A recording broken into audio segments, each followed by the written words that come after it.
Welcome to Miss Scarlett. Subscribe and don't miss out on Patreon. Have fun!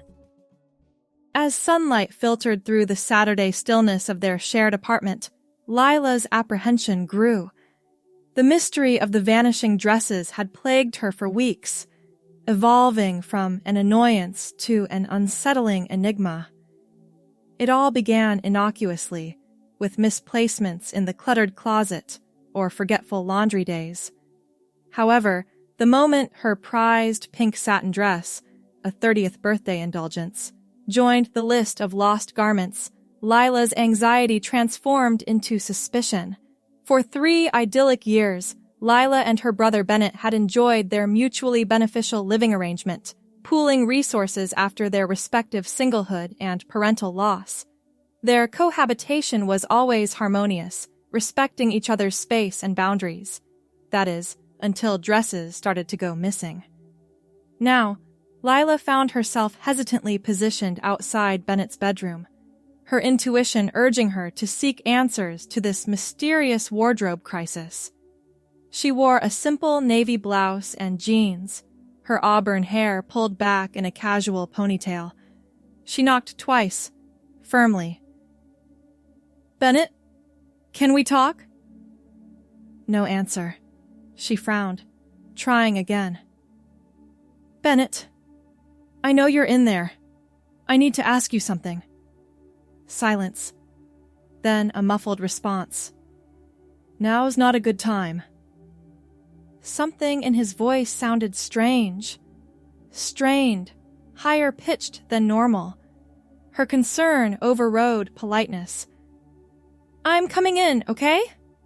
She turned the knob without waiting for permission. The scene before her froze them both in place. Bennett stood before his full-length mirror, draped in her missing pink satin dress. The material clung awkwardly to his broader shoulders, but flowed nicely around his slim hips. On his feet were her matching pink heels, and his hands were adorned with several of her silver bracelets. His expression was a mask of horror and shame. "I can explain," he whispered, his face flushing deeply. Lila stepped inside and closed the door behind her, processing the tableau before her. Her 35-year-old brother, always so reserved in his pressed button-downs and khakis, transformed in her feminine clothes. His natural blonde hair, typically cut short and professional, was growing out slightly, falling across his forehead in a way that softened his features. Rather than anger, she felt an unexpected wave of understanding. "How long?" she asked, keeping her voice gentle. Bennett looked down at the carpet. "Since college. On and off, but more frequently lately." Lila moved toward the bed and sat down, patting the space beside her. After a moment's hesitation, Bennett carefully navigated in the heels to join her, the dress rustling as he sat. "You could have asked, you know," she said, "instead of making me think I was losing my mind." "I was afraid." His fingers nervously played with the satin fabric.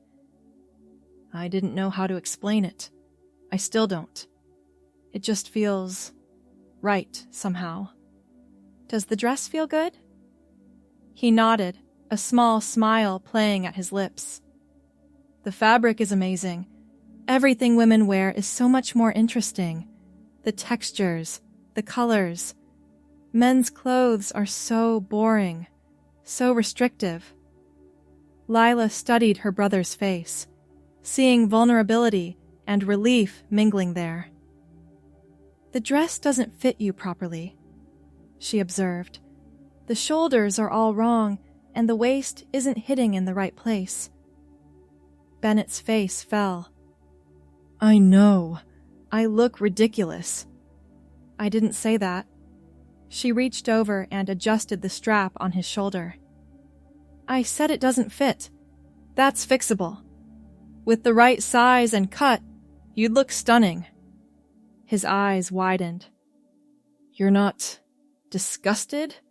Angry? Why would I be? You're still you. You're still my brother. She paused, considering. Unless, is this more than just enjoying the clothes?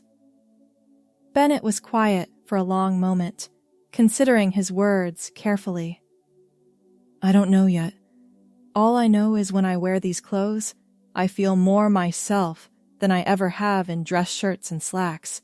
It's like I've been holding my breath for decades, and now I can finally exhale. Lila nodded. Then we have some work to do. She stood up and offered her hand. First lesson. If we're going to do this, we're doing it right. Your makeup is non-existent. Your accessories clash, and we need to find dresses that actually fit your body shape. Bennett took her hand, relief washing over his features. You'd help me with that? Obviously. What are sisters for? The word slipped out naturally, and Lila noticed how Bennett's eyes glistened at hearing it. But first, she continued, you're replacing everything you stretched out. For the first time, Bennett laughed, the sound lighter and more genuine than Lila had heard in years. Deal, he agreed. The following Saturday, Lila's bedroom had transformed into a makeshift beauty salon. Bennett sat nervously at her vanity, wearing a simple black camisole and watching as Lila arranged brushes and palettes. Foundation first, she explained, selecting a bottle. You have a different undertone than me. More neutral, where I'm warm. We'll need to get you your own makeup soon.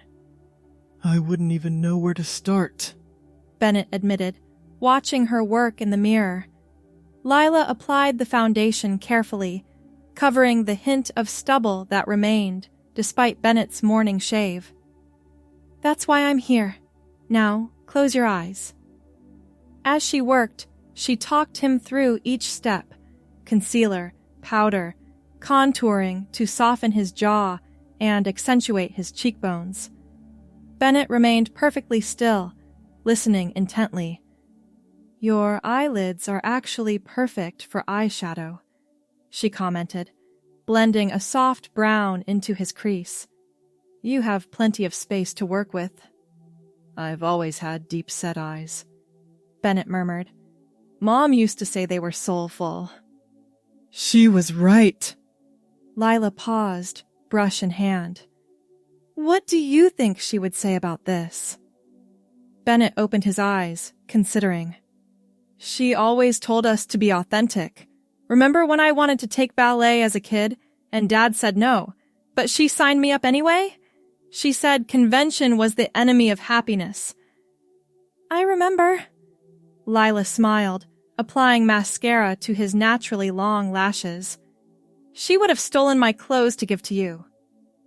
When she finished the makeup, Lila stepped back to assess her work. The transformation was remarkable. The makeup didn't mask Bennett. It revealed something that had always been there, waiting beneath the surface.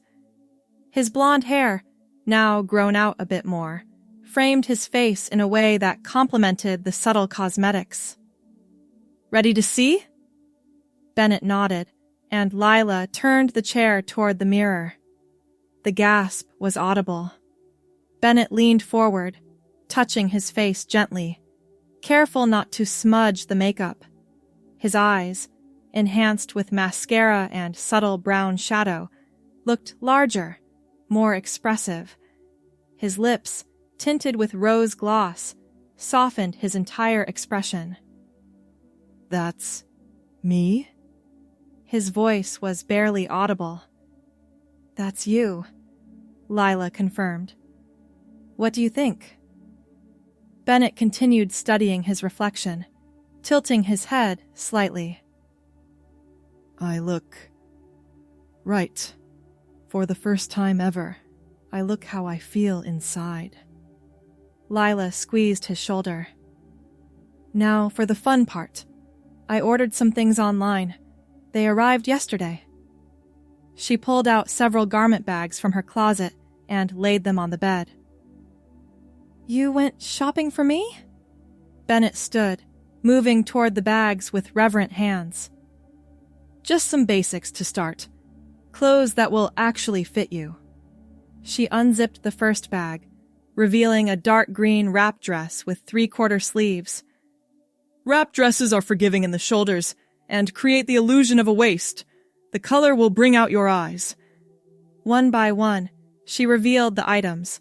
A black pencil skirt with a modest slit, a silky cream blouse with a bow at the neck, a floral A-line dress with a fitted bodice, and a pair of black heels with a chunky, stable heel. These are... for me? Bennett's voice cracked with emotion. Try them on, Lila encouraged. I'll wait outside. No, stay, please. Bennett looked vulnerable. I might need help. Lila nodded, turning to give him privacy as he changed into the wrap dress. She heard the rustle of fabric, then a soft, oh, of pleasure. How does it feel? She asked, still facing away. Like coming home, Bennett whispered. You can look now. She turned to find her brother transformed. The dress hugged his body in all the right places, the V-neck flattering his collarbones, while the wrap created the illusion of curves. With the makeup adding softness to his features and his blonde hair framing his face, the effect was stunning. Bennett, she breathed. You look beautiful. His eyes filled with tears. Thank you for seeing me. Do you... Lila hesitated, choosing her words carefully. Do you want me to call you something else? Another name? Bennett considered this, smoothing the dress over his hips. Bridget, he said finally. I've always loved that name. It feels like me. Bridget, Lila repeated, smiling. It suits you perfectly. Over the next few weeks, Bridget bloomed under Lila's guidance. They developed a routine, makeup lessons in the morning, practicing with different techniques and products. Lunch breaks spent watching tutorial videos. Evenings devoted to wardrobe building and learning to move gracefully in heels. Bridget absorbed it all eagerly, practicing her walk, her gestures, her voice modulation. Her natural grace, suppressed for so long, emerged beautifully. Her blonde hair grew longer, now brushing her shoulders in soft waves that Lila taught her to style. The key to statement necklaces, Lila explained one evening, fastening a chunky turquoise piece around Bridget's neck, is balance. If you're wearing something bold here, keep the earrings simple. Bridget nodded, studying her reflection. She wore a simple white blouse with the turquoise necklace, dark jeans, and ballet flats. The outfit was casual but undeniably feminine. It's still strange, she admitted. Looking in the mirror and finally recognizing myself, 35 years of being a stranger to my own reflection. You're making up for lost time, Lila said, adjusting the necklace, and doing a remarkable job of it. I need to tell work eventually, Bridget sighed. I can't keep using vacation days forever. As an accountant at a mid-sized firm, Bridget had accumulated significant leave, but the supply was finite, and reality would eventually intrude on their cocoon of transformation. When you're ready, Lila assured her. There's no rush. But privately, she worried. The world outside their apartment wasn't always kind to people who defied expectations. The first public outing was a carefully planned affair, a quiet dinner at a small restaurant across town where they knew no one. Bridget chose a conservative black dress with 3/4 sleeves and a modest neckline, paired with simple pearl earrings and low heels. Her makeup was subtle, enhancing rather than announcing. "How do I look?" she asked, hands trembling slightly as she fastened her bracelet. "Elegant," Lila answered truthfully. "You look like a woman who knows herself." Bridget took a deep breath. "And if people stare? If they know?" "Then they know. You're not doing anything wrong by being yourself." Lila handed her a clutch purse. "But for what it's worth, I think most people will just see a lovely woman having dinner with her sister." The restaurant was warm and dimly lit, creating an intimate atmosphere. Bridget held herself carefully as they were led to their table, her posture perfect, her movements deliberate. The maitre d' pulled out her chair with a courteous "Madame," and Bridget's smile was radiant. Throughout dinner, Lila watched her sister gradually relax, her gestures becoming more natural as her initial terror subsided. No one stared. No one pointed.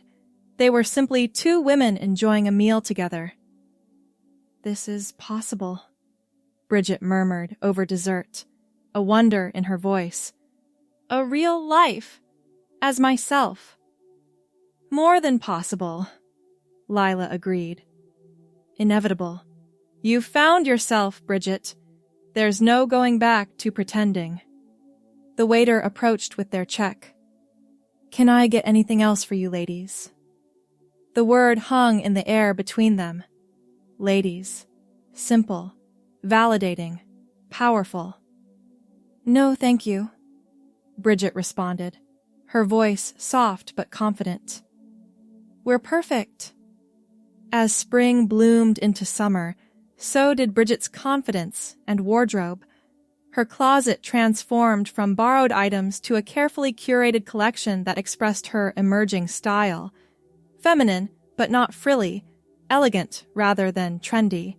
She favored wrap dresses in jewel tones, silk blouses with interesting details, and pencil skirts that flattered her figure. Her blonde hair continued growing, now reaching past her shoulders in soft waves that framed her face beautifully. She'd become adept at styling it, sometimes pulled back in a sleek ponytail, other times loose around her shoulders. The apartment shifted to accommodate the changes. Bennett's sparse, utilitarian bedroom evolved into Bridget's sanctuary, vanity table by the window, clothes organized by color and season, walls repainted in a soft sage green that complemented her complexion. "I never knew how much joy could come from something as simple as a scarf," Bridget commented one Sunday morning, arranging a patterned silk square around her neck. She wore white jeans and a navy blouse, casual but put together. "Men's accessories are so boring. Watches and ties, that's it."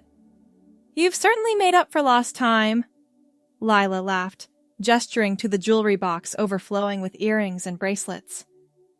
"I have a lifetime of self-expression to catch up on."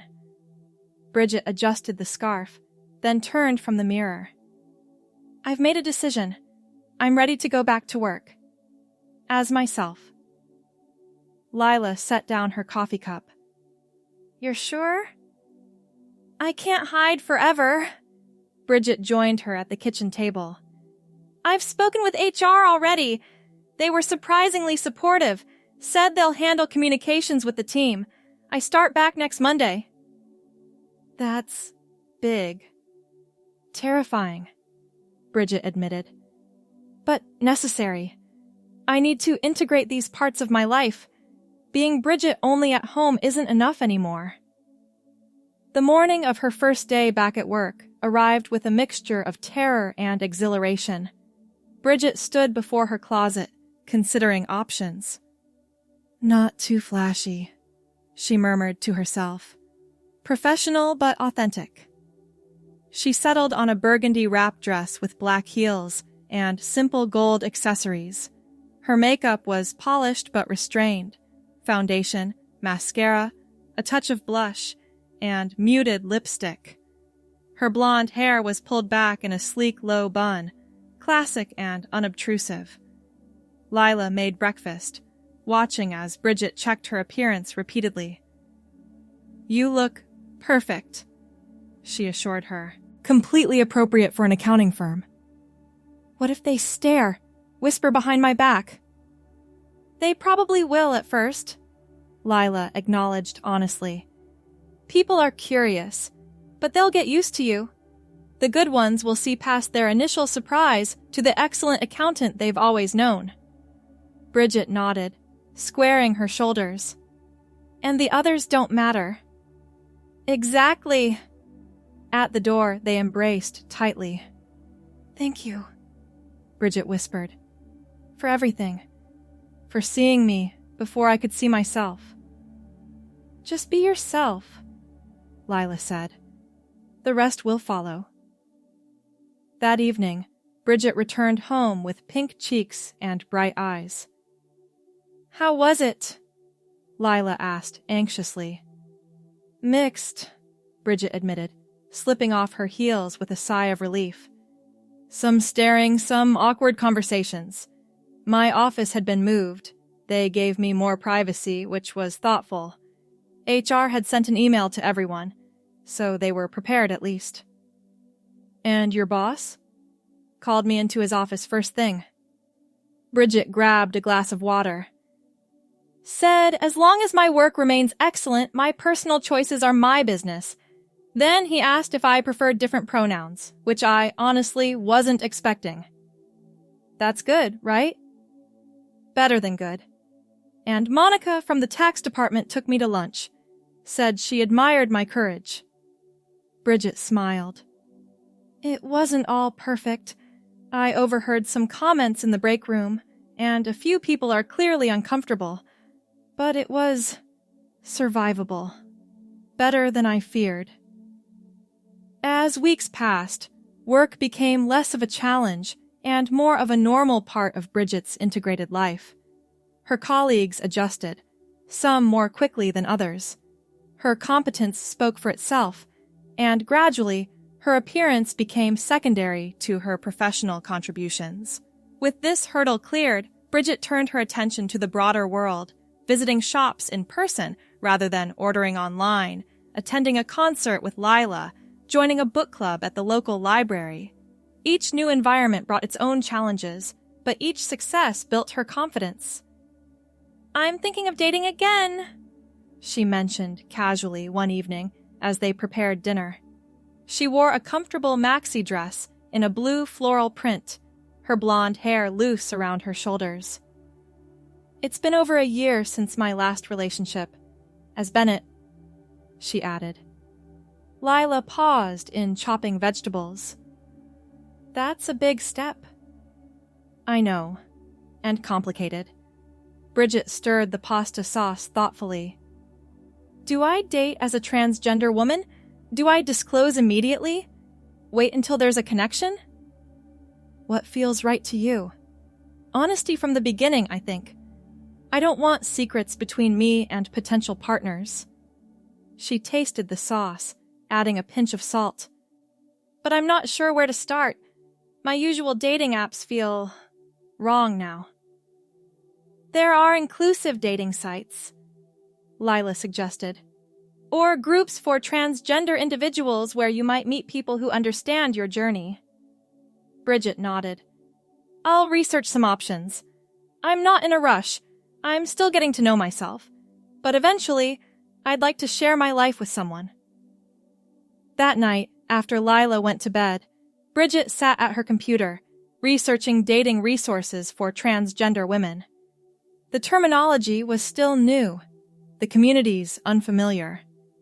But as she read stories from others who had walked similar paths, she felt a growing sense of belonging.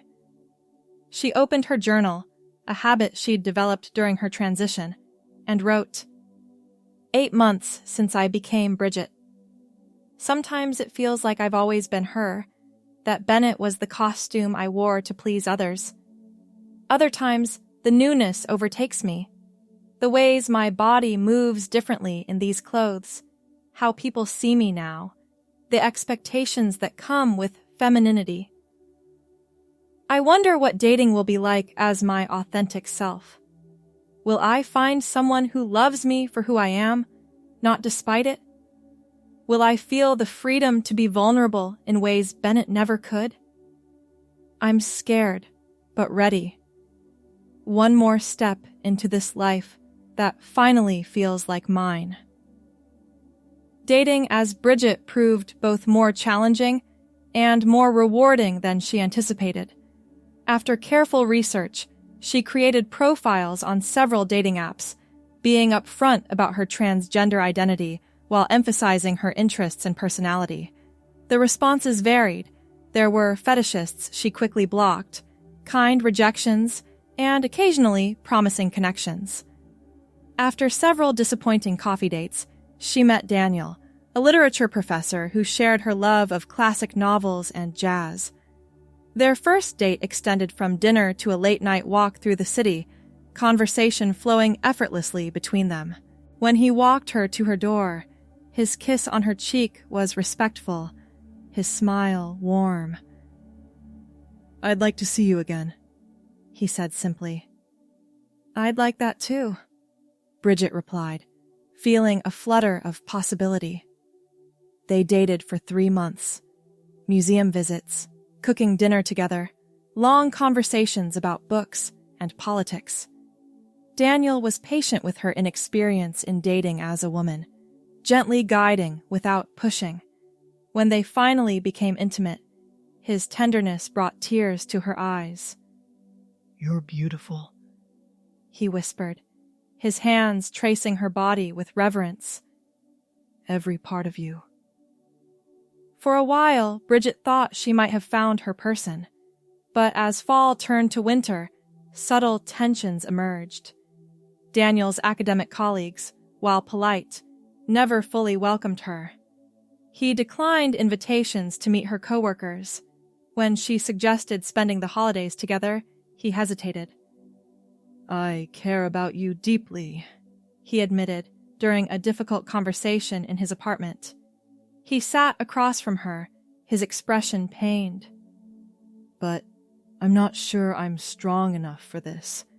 The looks when we're in public, the questions from family. I thought I could handle it, but I'm not sure I can." Bridget felt the familiar ache of rejection, but unlike in her past, she refused to diminish herself. "I understand," she said, straightening her emerald green sweater. "But I need someone who's proud to be with me, not someone who treats me like a secret." The breakup hurt, but it lacked the devastating power it might have had earlier in her journey. She had found herself. Losing Daniel was painful, but losing her authentic self would have been unbearable. When she told Lila about the breakup, her sister's support was immediate and practical. "Ice cream, wine, or both?" she asked, already reaching for her purse. "Neither," Bridget decided. "Let's go shopping instead. I need something spectacular for the holiday party at work. Something that says, 'I'm thriving.'" They found it at a boutique downtown, a red dress with a fitted bodice and flowing skirt, festive without being revealing. When Bridget emerged from the fitting room, even the saleswoman commented on how perfectly it suited her. "Your coloring is stunning with that red," she remarked. "The blonde hair and fair skin, very classic." The holiday party became a milestone, Bridget's first major social event with colleagues as her authentic self. She entered the venue with nervous determination, the red dress moving gracefully as she walked, her blonde hair styled in elegant waves. "You look amazing, Bridget," Monica from Tax greeted her, offering a glass of champagne. "That dress is stunning on you." Throughout the evening, Bridget mingled comfortably, discussing year-end projections with the CFO, laughing at the IT department's infamous inside jokes. When the music started, she hesitated briefly before accepting a dance invitation from Robert in client services. "I should warn you," she said as they moved to the dance floor. I haven't done much dancing as myself. Neither have I, he replied with a wink. Let's be terrible together. They weren't terrible at all. Years of suppressed grace emerged as Bridget found her rhythm, letting the music guide her movements. When the song ended, she felt flushed with joy and possibility. Later, as she described the evening to Lila, she realized how far she'd come. A year ago, I couldn't imagine leaving the apartment as myself. Tonight, I danced in a room full of colleagues. She kicked off her heels, curling up on the couch in her red dress. It's not always easy, but it's always right. I'm proud of you, Lila said, handing her a cup of tea. You've shown incredible courage. It's not courage when the alternative is suffocation, Bridget replied. It's survival. As spring approached, marking nearly a year since Bennett had first become Bridget, the siblings planned a small dinner party, a celebration of sorts. The guest list was intimate. Monica from work, Robert, who had become a friend after the holiday party dance, and a few of Lila's closest friends who had welcomed Bridget without hesitation. The apartment was transformed for the occasion, with fresh flowers on every surface and candles creating a warm glow. Bridget wore a cobalt blue dress that brought out her eyes, her blonde hair now long enough to be styled in an elegant updo. She moved confidently through the space, arranging appetizers and adjusting place settings. You seem happy, Lila observed, bringing wine glasses from the kitchen. I am, Bridget confirmed. Not every day. There are still challenges, but fundamentally, deeply happy in a way Bennett never was. The dinner was a success, filled with laughter and easy conversation. As they lingered over dessert, Robert raised his glass in an impromptu toast. To Bridget, he said, his eyes warm as they met hers, for showing us all what authentic living looks like. The others joined in, glasses clinking around the table. Bridget felt tears threatening, but they were tears of fullness rather than sorrow. Later, after the guests had departed and they were cleaning up, Lila found Bridget standing by the window, gazing out at the city lights. Penny for your thoughts, she said, joining her sister. I was thinking about that day you found me in your pink dress, Bridget replied. How terrified I was. How sure I was that I'd lose everything. Your respect, my job, any chance at happiness. And instead, I found myself. Bridget turned from the window, facing her sister fully. There's a quote I read recently. The greatest act of courage is to be and to own all of what you are, without apology, without excuses, without masks. I think I'm finally learning how to do that. Lila embraced her, and for a moment, they stood together in comfortable silence. What's next for you? She asked, finally. Bridget considered this, twisting a strand of her blonde hair thoughtfully. I'm thinking about advocacy work, connecting with organizations that support transgender individuals, especially those without the support system I've been blessed with. Maybe volunteering my accounting skills to help with their finances. You'd be perfect for that. And I'm not giving up on finding love, Bridget added. Daniel wasn't ready, but someone will be. Someone who sees all of me and chooses me anyway. They'll be incredibly fortunate, Lila said sincerely. The next morning, Bridget woke early. She performed her now familiar routine: shower, moisturizer, foundation, a touch of blush and mascara. She chose a simple floral sundress for the warm day, slipping her feet into comfortable sandals. Standing before her mirror, she studied her reflection. the blonde hair framing her face, the subtle curve of her hips in the flowing dress, the confidence in her posture that had emerged over the past year. "Hello, Bridget," she whispered to herself, a daily affirmation that had become less necessary, but no less meaningful. She was no longer hiding, no longer pretending. The clothes she wore, the sundresses and silk blouses, the pencil skirts and flowing maxi dresses, weren't a costume, but an expression of her true self. Each item in her carefully built wardrobe represented not just a style choice, but an act of self-recognition and acceptance. In her journal that night, she wrote, "1 year since I became myself. Or perhaps more accurately, 1 year since I stopped pretending to be someone else. The journey continues. There will always be people who don't understand, days when existing authentically feels exhausting. But I wouldn't trade this life for anything." Being Bridget isn't about the clothes or makeup, though I love expressing myself through them. It's about alignment, my inner world and outer presentation finally in harmony. It's about walking through the world as my complete self, accepting both the challenges and joys that come with that authenticity. Bennett will always be part of my history, but Bridget is my present and future. And for the first time in my life, I'm excited to see what that future holds. She closed the journal, running her fingers over its leather cover. Outside her window, the city hummed with life and possibility. She was part of that now, fully present, fully herself.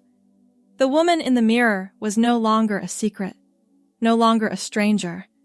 She was simply, completely Bridget. Thanks for watching, my girlies! Be sure to check out Patreon for more!